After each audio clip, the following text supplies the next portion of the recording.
Suje mwese abantu mwakoze subscribe kuri YouTube yanjye channel bayita Hardcore News. Giye wumva nitwa VJ Teacher. Ubu twa tugiye kuvuga ku gihugu cya Irani. Ese ubundi igihugu cya Irani ni uko gikunda kunangira cyane ubonye ari cyo gihugu ubona gishinga izosi hejuru y'abihugu by'uburengerazuba byo mu burengerazuba. Ese ubundi bimeze bite? Amateka yacyo ahagaze ati? Uriya Irani abantu benshi bakunda kuyibeshyaho aho bakunda kuyitiranya. Irani mbere bwari ubwami bukomeye cyane, aho ubwo bwami bwari ubw'Abaperisi. Ubwo bwami bw'Abaperisi bwaragiye bufata hafi ya Aziya yose yo hagati, ndetse ku buryo bwagenda bukava ku Buhinde bukagenda bukagera ku gihugu cy'Ubugiriki. Hose ubwami bw'Abaperisi bwari bwarabafashe. Byose byari byarahindutse, aho hose hari harahindutse leta ya Kisilamu y'Abaperisi. Baragiye bakigira igihugu gishingiye ku muco, kiyoborera ku muco, ndetse igihugu cyo gihe muri icyo gihe cy'Abaperisi cyari gikize cyane kurenza ibindi bihugu byinshi. Ese ni gute ubundi cyaje guhinduka igihugu kigendera ku myemerere, kiyoborera ku myemerere?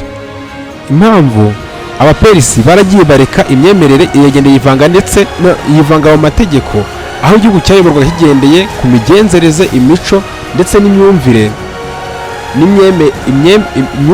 imyemerere ndetse n'imico, ariyo mategeko bagenderagaho.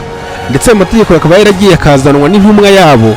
Iyo ntumwa imyemerere ikaba yaritwaga Zoroastrianisme, bari yazanywe n'umugabo yitwa Zoroaster. Iyi myemerere n'ubu ngubu ukaba igifite gace gatoya kigenderaho muri Irani, aho bagenda ku myemerere.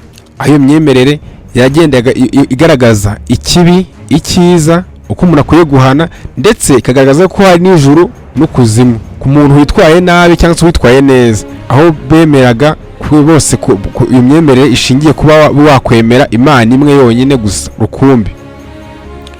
Muri iyo myemerere bayigenderagaho bagira ngo bace urubanza, ndetse iyo myemerere nayo yaje yiyongera mu myemerere ya Judaisme, Christianisme, ndetse ibyo ngibyo byose byatumye iyo myemerere